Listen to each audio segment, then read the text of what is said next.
Honorable Myron V. Walwyn, Minister for Education and Culture. Mr. Trevor Grant, Chairman of the Virgin Islands Festival and Fairs Committee. Mr. Ricardo Richardson, representative from CCT Boat Phone, our gold sponsor. Platinum sponsor. We got that. Mrs. Janice Blyden. Invited guests, and of course, the media. A very pleasant good morning. At this time, we will go right into our festival press conference. As we've been waiting, we'll go right into and welcome to the podium Mr. Trevor Grant, our chairman, to tell us what 2017 festival will be all about. Welcome him, please.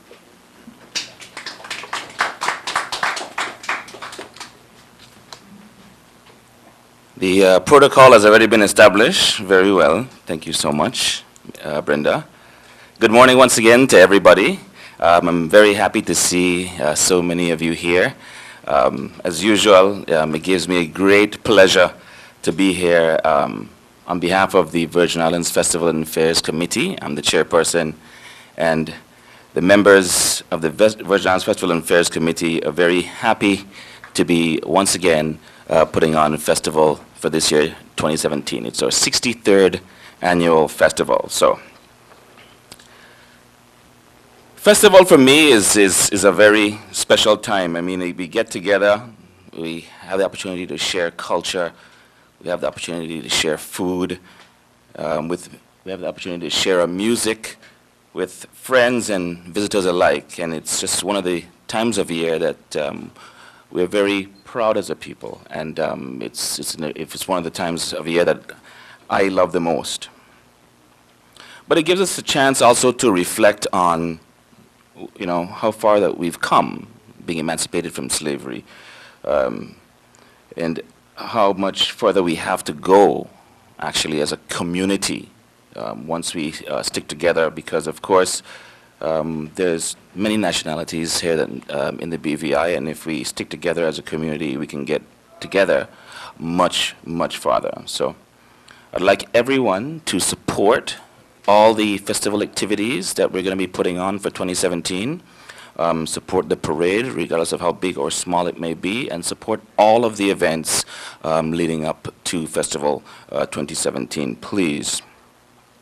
We have a team of very hard-working volunteers on the VIFFC and all the subcommittees that I want to thank already. I also want to thank the persons from the Ministry of Education and Culture, all the staff from the Ministry of Culture as well that have some of in our presence today, and for the hard work that they do leading up to the festival, because without them it would not be possible.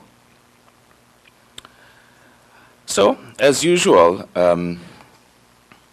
this year's Emancipation celebrations are going to take place from Sunday, the 30th of July, to Saturday, the 12th of August. The official opening ceremony is going to take place on Monday, the 31st of July. It's going to be preceded by the annual torchlight procession. And then the opening ceremony of the village we're going to have on the Monday night. That's going to be our cultural night. And this will be very pleasing, I'm sure, to the person who the village was, Rotan Village is named after, Mr. Neil Blyden. I'd like to give us a moment of silence in remembrance of Mr. Neil Blyden, please.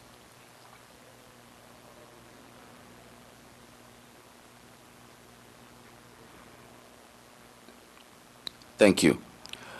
And of course, we have Mr. Blyden's beautiful wife here today. We're going to hear a couple words from her. Janice, thank you for coming. The East End Village will then run from Tuesday the 8th of August to Wednesday the 9th of August. Then on to Carrot Bay Cultural Fiesta on Thursday the 10th of August to Friday the 11th of August. We're very pleased to announce that we have once again signed a platinum sponsorship, and I want you to give a big round of applause to CCT.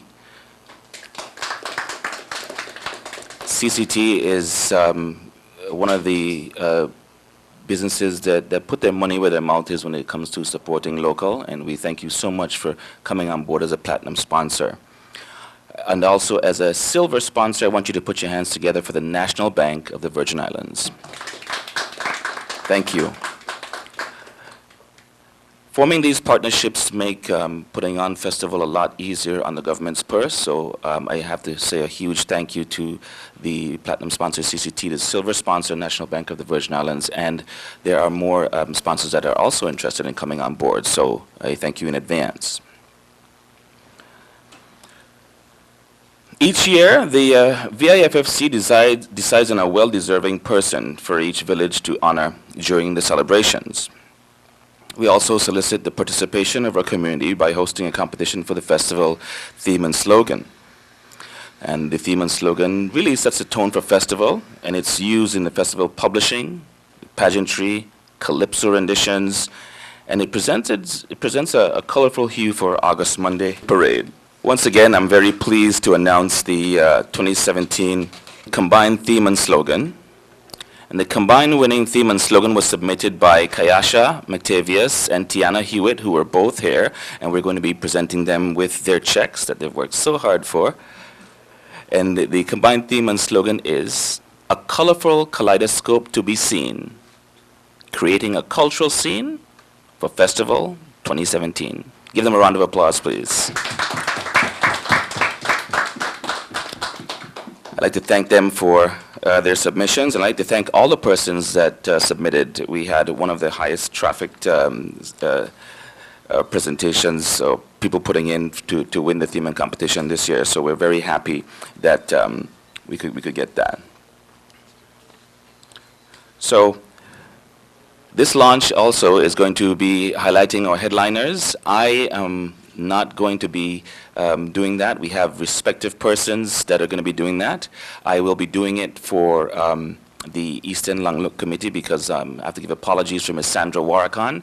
She is the head of the Eastern Langluk Subcommittee, and she can't make it this morning. She sends her apologies, so I'll be revealing the lineup artists. And I just want to say that the lineup artists, that the headliners that we have, you know, they're really here to just augment the festival. We try to make sure that we have a good mix of entertainers. I think we've done that, and you know, it's just for us to make sure that we remember where we come from and to enjoy our festival. Thank you very much.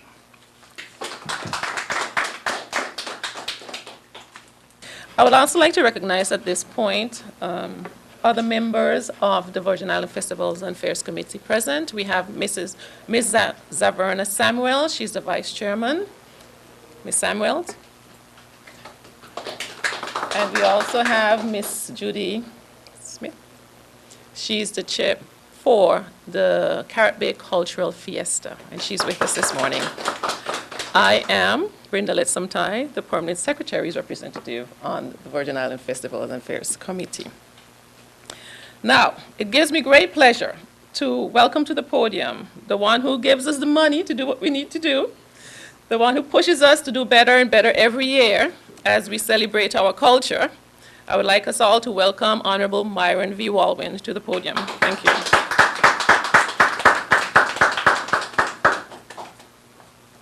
Thank you very much, Madam Chairperson. As the appropriate recognitions were made already, it should be sufficient to say good morning, and good morning as well to the members of the media. Welcome to the official launch of Festival 2017. The Virgin Islands will commemorate 63 years of emancipation celebrations under the theme, a colorful kaleidoscope to be seen, creating a cultural scene for Festival 2017. I would also like to join and thank Ms. Keisha McTavius and Ms. Tiana Hewitt for their winning selections. For the past years, our themes and slogans have shown the link between this celebration and our culture, because culture is an integral part of our emancipation celebrations. It reiterates that we cannot forget our practices and ways of life that have identified us as a unique people. It is no secret that festival celebrations mean different things to different people. For some, it may mean the enjoyment of a long holiday and one full of merriment. Others may observe the true meaning of the celebrations by recounting the lives of our forefathers, their struggles, and their fight for freedom, which is the true meaning of our celebrations here in the territory of the Virgin Islands. For persons like the chairman and members of the Virgin Islands Festival and Fairs Committee, it's a time when some of the toughest, backbreaking work is done to ensure the staging of our national festival. Please give the members of the Festival and Fairs Committee and all the volunteers a round of applause for me, please. The organization of our festival is not at all an easy task. It is a mammoth one, saddled to those whose hearts often swell with national pride as they work to make the celebrations a success. On occasions like these, we remember the efforts of many great Virgin Islanders, like the late Noel Harrigan and Mrs. Esme Downing, Mrs. Margaret Board and Mr. Carl Dawson, Mr. Ishmael Scatliff and Mrs. Eileen Parsons, just to name a few, who were the foundation of our festivities. It is well known that the road to festival may oftentimes be stormy, but in true spirit, it takes on a life of its own, and when it happens, it is always one for the history books. This year's festival honoree is well-fitting. He was no stranger to the Emancipation celebrations and was probably involved in every aspect of the festival, from devoting his time on several committees to village production to media production. The late Mr. Neil Mele Blyden is well deserving of being honored for the 2017 Emancipation celebrations. Mr. Mele was instrumental in implementing what we know now as our International Weekend in the Rotown Village. He was a cultural patriot and used his media resources to promote local bands and their music leading up to and during our festivities. Mr. Mele was a staple on the waterfront for the August Monday parade, where his ZVCR trailer was always visible. Since his death, I often wonder from time to time what August Monday would be like without Mr. Mele being there. We thank Mrs. Janice Blyden for allowing us the opportunity to celebrate her late husband for Festival 2017. Give Ms. Blyden a round of applause again for being here. And on a somber moment, I want to encourage all of us that we should give people their flowers while they're alive. Just a thought for all of us. As we create a cultural scene for Festival 2017, I encourage our local groups, dancers, schools, and associations to partake in our annual August Monday parade. I've been receiving great feedback from the committee, and we anticipate that this year's parade will be a grand one. Several troops have already started to promote their costumes and partial routines on social media, creating a friendly, competitive hype that has not been seen in many years. I encourage our interested persons to collect your forms at the Department of Culture and register today. Festival cannot happen without the involvement of the community. Festival has some great highlights this year, including the grand opportunity that our Miss BVI 2017 will experience. I am pleased that our Executive Committee and the Miss BVI Subcommittee saw it fit to merge with the Miss World and Miss Universe franchises for the betterment of the pageant and overall experience of the crowned Queen. I would like to thank very much Miss Alicia Ham, Chair of the Miss BVI Committee and the Miss Universe franchise holder. And I would also like to thank Mr. Damian Grange, Chair of the Miss World BVI franchise. They and their subcommittees have been working tirelessly to ensure that we have a successful pageant and reign of Miss BVI 2017. We anticipate that this relationship will elevate the roles and responsibilities and the status of Miss BVI as a territorial ambassador. It is important to recognize our platinum sponsor, CCT Global Communications, and our silver sponsor, the National Bank of the Virgin Islands, both of whom have been avid supporters of our festival activities over the years. We are truly excited to have our local companies invest in these celebrations annually. It says to me that they are committed to giving back and enhancing the local community. Their efforts and promotion of festival is an invaluable service that we owe a debt of gratitude to them for. Give the sponsors, please, a round of applause. As I said before, festival is hard work, and Festival 2017 would not be taking place without the hard work and dedication of the Virgin Islands Festival and Fairs Committee, headed by Mr. Trevor Grant. I also wish to thank the subcommittee chairs and the many volunteers who continue to work tirelessly to ensure that the celebrations are successful. Your commitment is truly appreciated. I think we're going to have a wonderful festivities this year, and I invite everyone to come out and enjoy with us. Thank you very much. Well, you've heard it there. Come out and join us because this year will be grand. I would like at this time to invite Mr. Ricardo Richardson, our platinum sponsor representative of CCT. Well, let's welcome Ricardo. I would like to acknowledge the protocol already established. No. Having said that, I am a man of very few words, so I will be very brief. On June 8th, CCT proudly announced our official signing on as the Platinum Telecommunications sponsor of the 2017 BVI Emancipation Festival. As the BVI's premier 4G LTE network, we jumped at the opportunity to once again sponsor as BVI culture advocates. CCT's sponsorship is inclusive of prizes for all of the various pageants and competition winners, including Miss British Virgin Islands, Prince and Princess, Mr. and Miss Junior BVI, Calypso and Soca Monarchs. And CCT will be also an official ticket outlet for all BVI Emancipation Festival events. So if you're looking to get a ticket, you know exactly where to come. We will also be out and about with our CCT Festival Friday promotions every Friday leading up to festival. So this Friday, look out for us at Village Key. We will be there from 4:30 to 4 o'clock from 4 o'clock to 7:30 p.m. And there will be an appearance by the Miss BVI and the Mr. and Miss Junior BVI contestants. You can come out, you can win some amazing prizes. And leading up straight onto festival, we will be at some other locations such as Marché. We will also be at Mayet's at the Pier Park. And on the 28th, we're looking to wrap up everything with a big block party, well, a parking lot party in front of the CCT flagship store, which is also a album launch for the OMG band, who is one of our ambassadors. CCT customers on social media are encouraged to join in the festivities by using their smartphones to post as many pictures as they can, and also use the hashtags CCTisWe, BVI Festival 63, and Fet Unlimited. I thank you.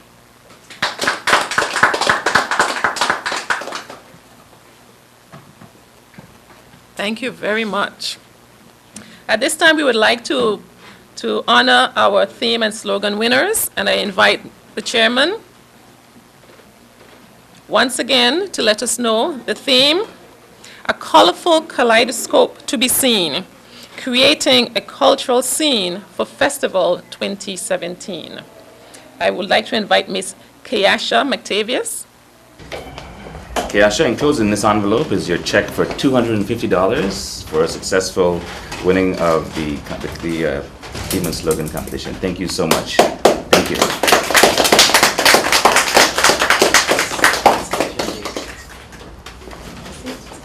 And let's welcome Ms. Tiana Hewitt.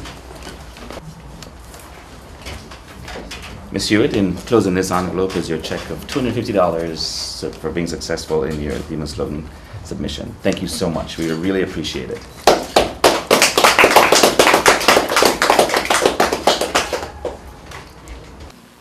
I just want to say thank you for this opportunity. I was not aware of the contest until I looked in the Island Sun and I figured out that I can actually enter the contest.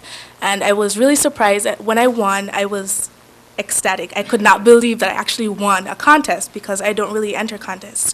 And I just want to say thank you for the opportunity and thank you for a chance to show you guys my skills and my talent, because I knew that I wasn't really a dancer, so I couldn't join a trooper festival. So I had to find something else to execute my talents. Thank you. Thank you very much. I would first like to thank God for giving me the knowledge and inspiration to submit my entries. Thanks to the members of the BVI Festival and Fairs Committee for choosing my submission for the team for Festival 2017. Thanks to my sisters, aunts, mothers, Janice Nibs Blyden and Mrs. Eileen Parsons, who supported me.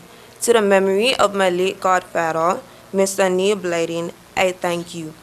Your words of inspiration in helping me to aspire. Sorry you have gone too soon. This one is for you, as your memories will live on. Thanks to all, and have a safe and happy festival, as it will be a colorful kaleidoscope to be seen, creating a cultural scene for Festival 2017. Thank you. Thank you very much for those moving words, which takes us right into welcoming the lovely wife, the one and only, Mrs. Janice Blyden, to give remarks on behalf of her late husband, Mr. Neil Blyden. Let's welcome her. I am honored to be able to stand here in place of my husband, Mr. Neil Blyden. In the library, we always say that a picture is worth 1,000 words. And while I was going through his belongings, I found some pictures of him and his involvement in festival, and I thought I wanted to share one specifically with you. One showing him and his ZVCR girls at the Eastern Festival 2004.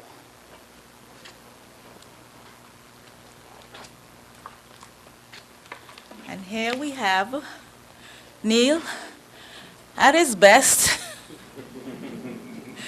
I think those who remember him, right, will recognize him in this way. He liked to put on, designer clothes. He liked to stand there at festival. He liked to make sure that everyone had a great time for festival. I met him when he came home in 1989, and Mr. Wheatley invited him to join the festival committee. And he always felt, that it was a time for celebration. If you look at this picture, his thing was to have everybody happy for festival.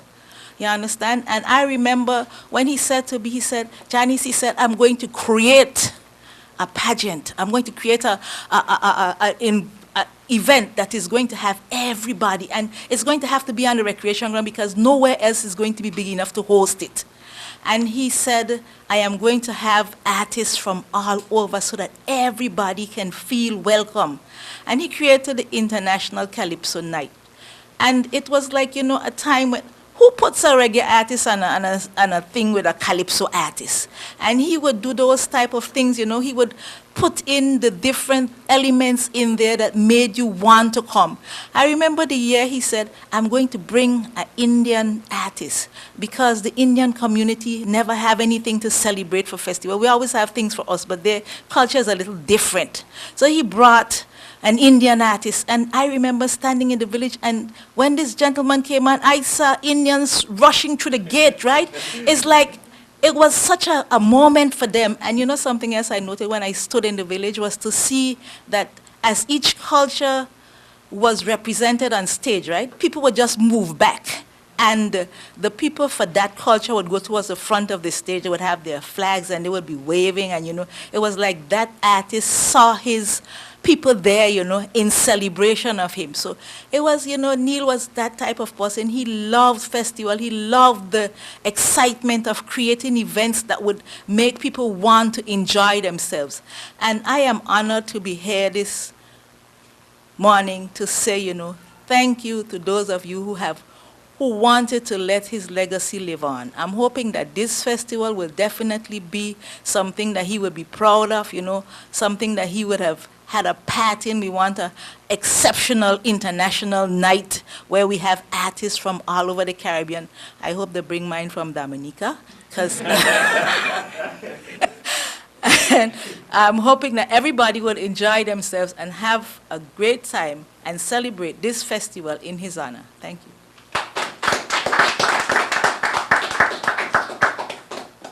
Thank you very, very much, Janice.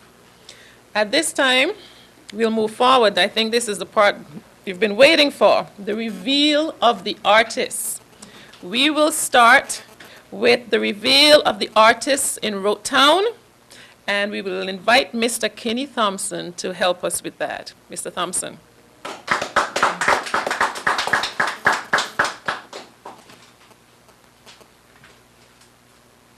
Mrs. Blyden, I have to find an artist from Dominica.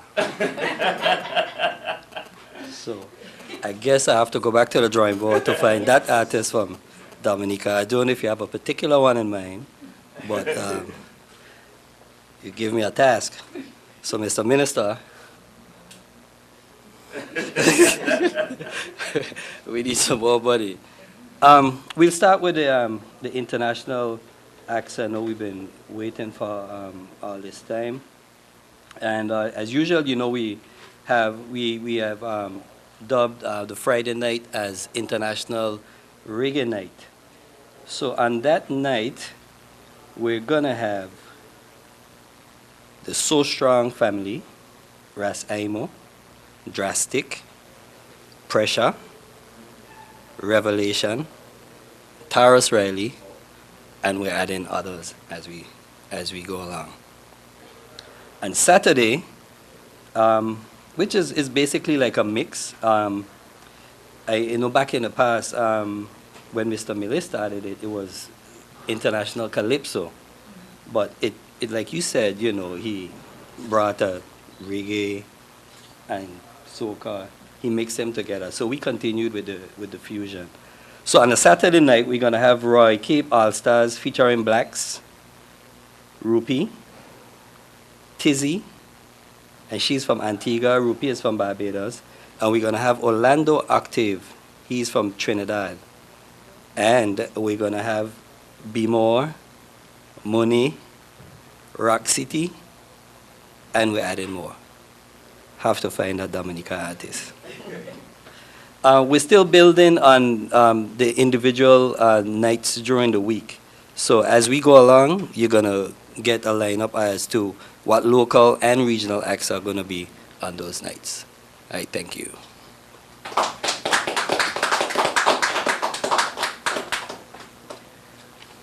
Okay.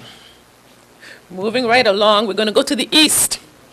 And as said before, the chairman will reveal the artist for the Eastern Long Look Festival. Thank you, Brenda.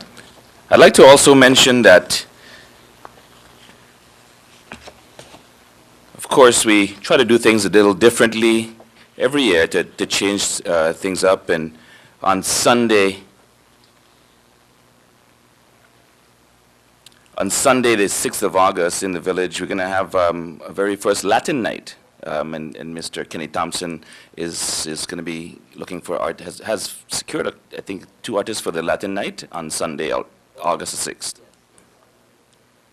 In addition, we have joined forces with the Soca Monarch competition. The Soca Monarch competition is now going to be held in the village on the Thursday, August 3rd. So we're very happy to have that now featured in the village as well.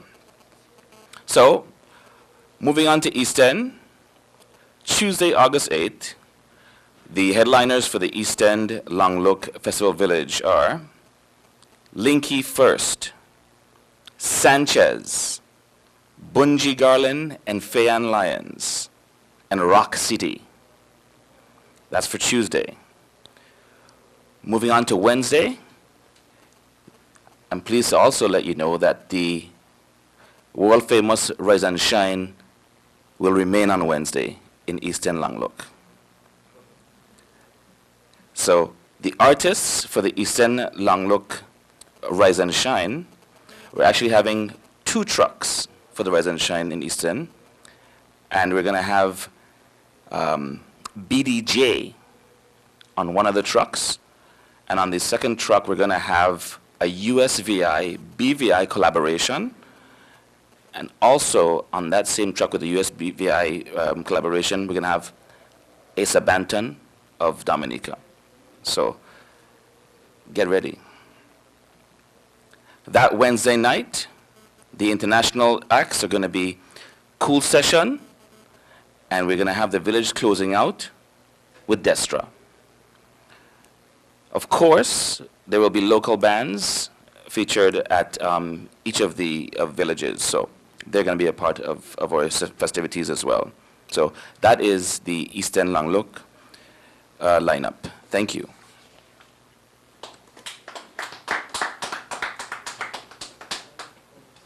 Thank you, Mr. Chairman. And to round it all off, we head to the west, when we're going to learn about the reveal of artists in Carrot Bay. Please welcome Judy.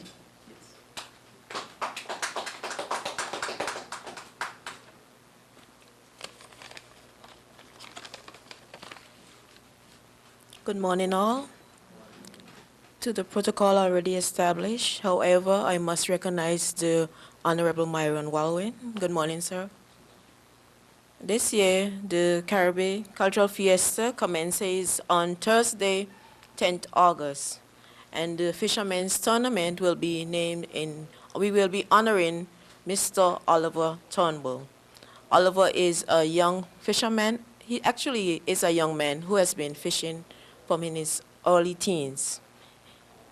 He has a hearing impaired. He is hearing impaired from early 13 or 14 years of age. On the Thursday, we will kick off with the Fishermen's Tournament, the fishermen will go out around 5 a.m. and come back for weigh-in at 4 p.m. During the evening, our activities will officially open, and we will have the entertainment by local bands, and we will have Triple K out of Dominica. So there you go, Miss Blyden, you have your Dominica band. Stiley out of St. Croix, and our top headliner is out of Miami, Florida, T-Vice, which is they of Haitian background. So they will be here for the first time in the BVI. On Friday the 11th, we will have our usual cultural races, which commences from mid-afternoon. And during the evening, we will have entertainment by Patrice Roberts out of Trinidad. And a few more acts, but we'll not be revealing them at this time. Bringing down the curtain will be our very own Vibe, who has for the past months been our ambassadors in the U.S. Virgin Islands. Up to last night, they had a great crowd that followed them to St. Thomas, and we expect the same thing down at Carrot Bay, in St. John, sorry. During the 2017 activities, there will be entertainment for the whole family. So we take this opportunity to invite everyone to come out and celebrate with Rotown, East End, Carrot Bay, and then to bring the curtains down again at the Rotown Festival Ground. Thank you.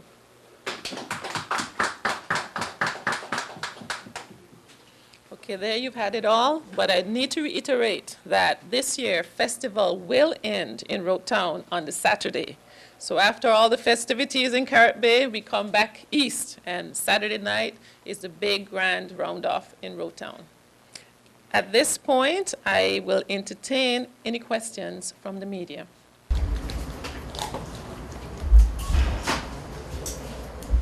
Who from Beacon newspaper, which artists are going to be performing at the closing night?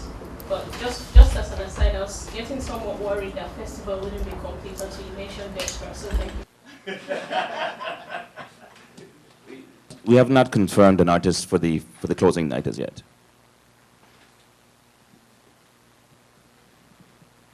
San Luis, ZBV Radio, good morning. Good morning. Minister, how much money is being put into the festival?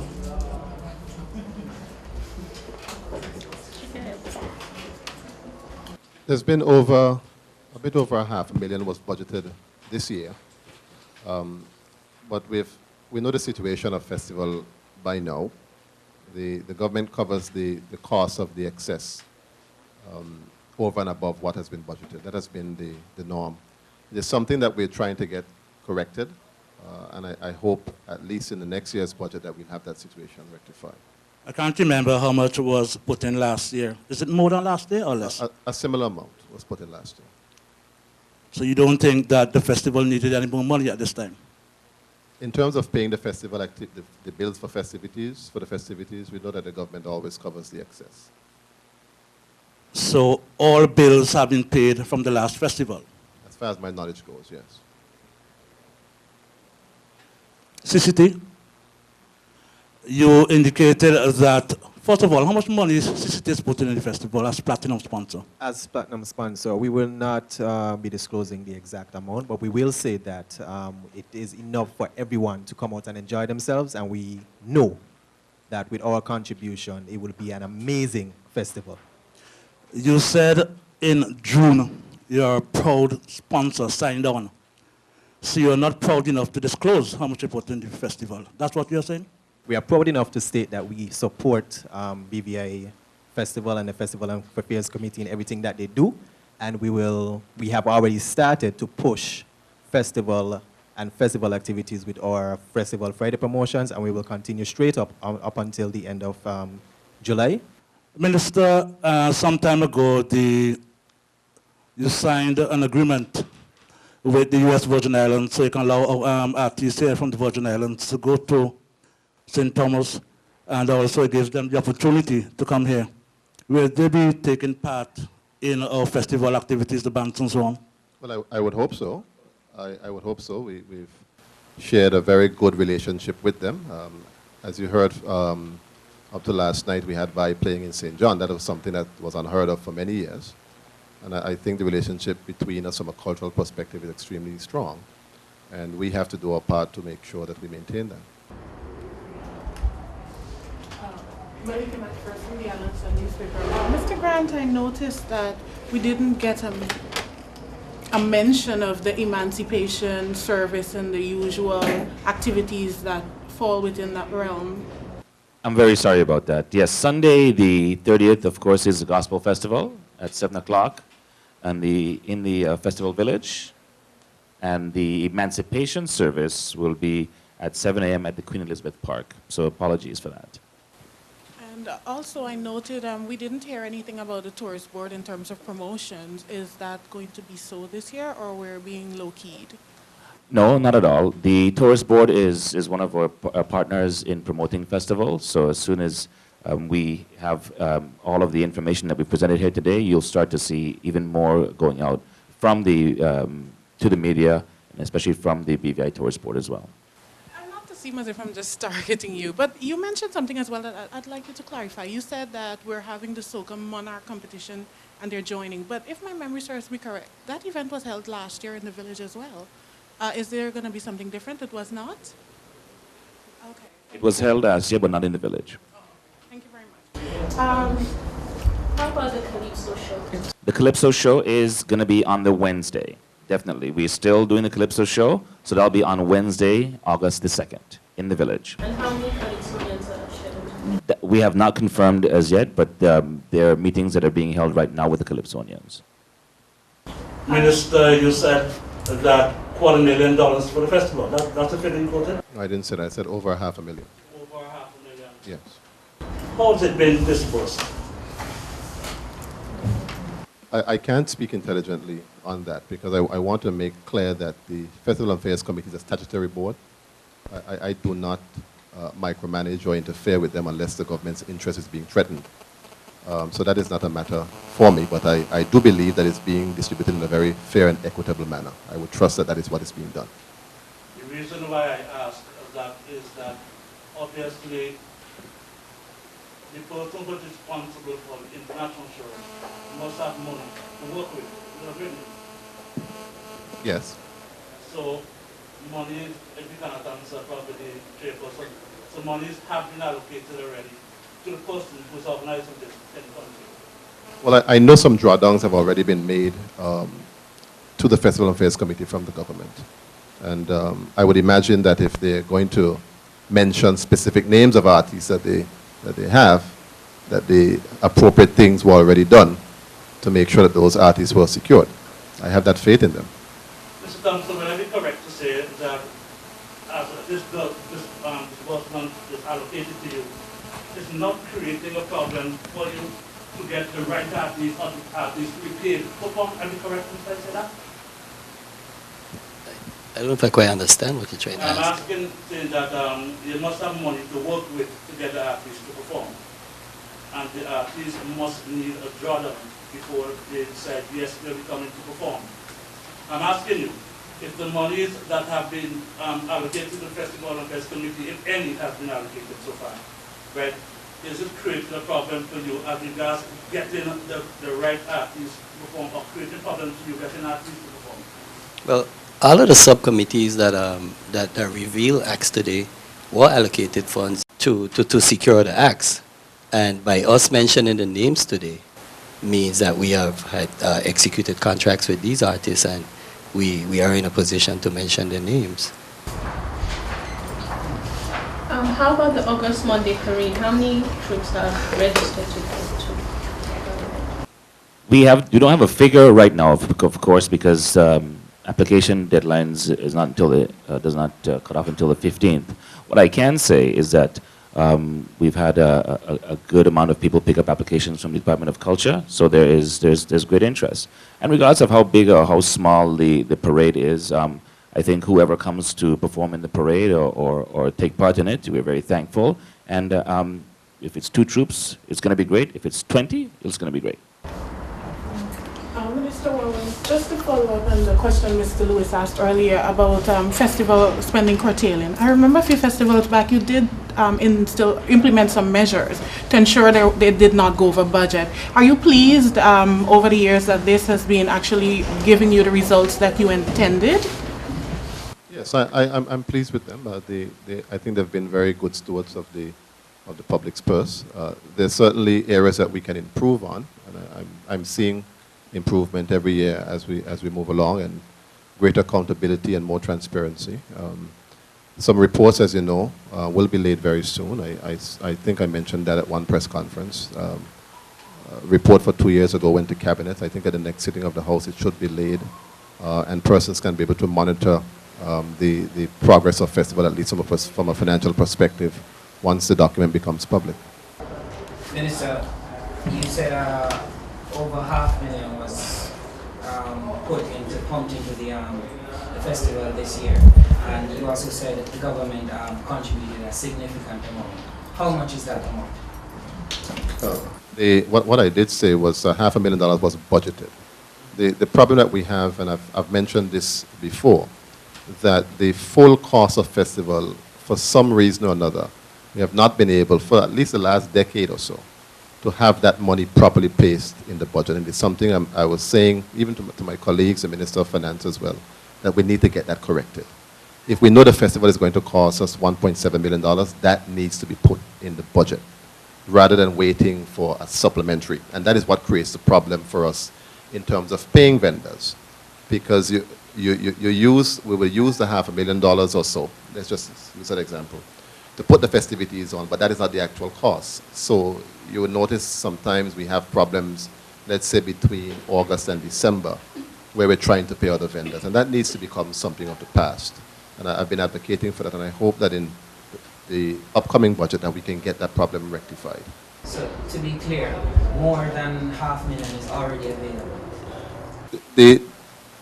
The full amount that is normally budgeted is always, at least since I've been minister, given to the Festival and Fairs Committee before the festivities start, at least to be able to put the events on. There are other bills that they incur in excess of that, and that is handled through a supplementary appropriation. And I'm saying that is a practice that we need to stop. Minister, just to piggyback on the answer that you just gave where you mentioned vendors, there was an issue last year, and I think it did go on a little while, where the local artists in particular, they were concerned that they did not receive their payments on time.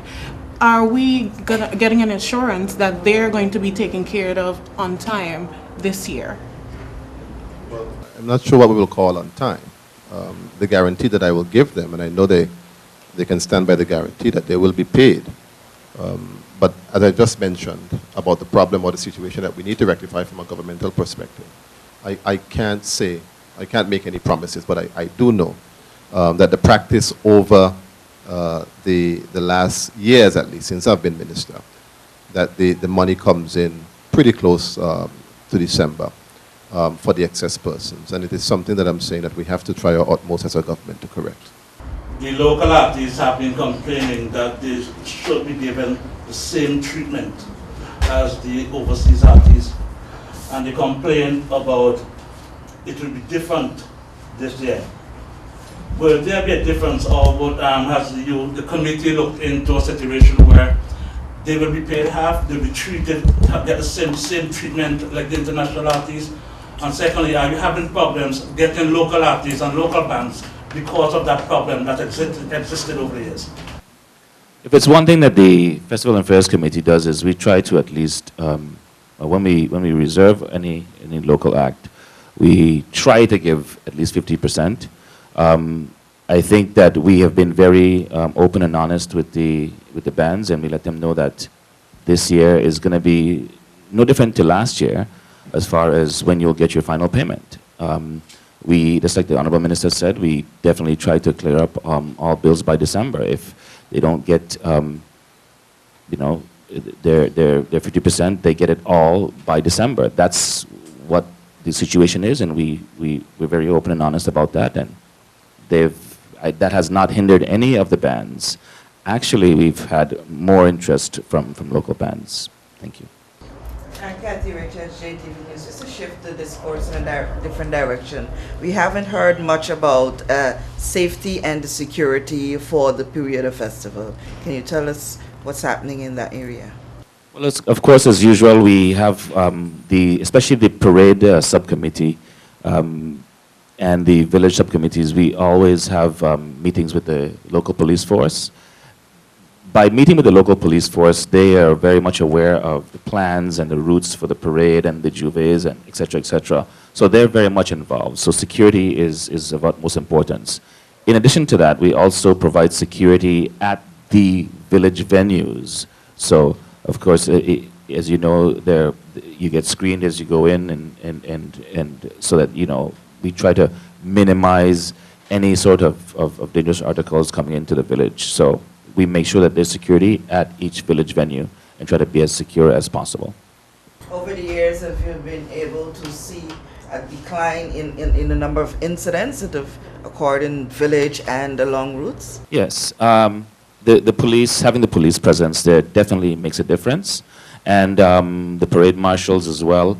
And the bands also play a very big role in controlling their crowd, especially for the juves. And they've been very, very compliant when we ask that they control their crowd. And persons that are attending the festivities, we find, are coming out to enjoy themselves more than anything else. So that helps. And we do stress security and making sure that you know, to be safe and respect each other. Mr. Grant, would East End be having a parade this year?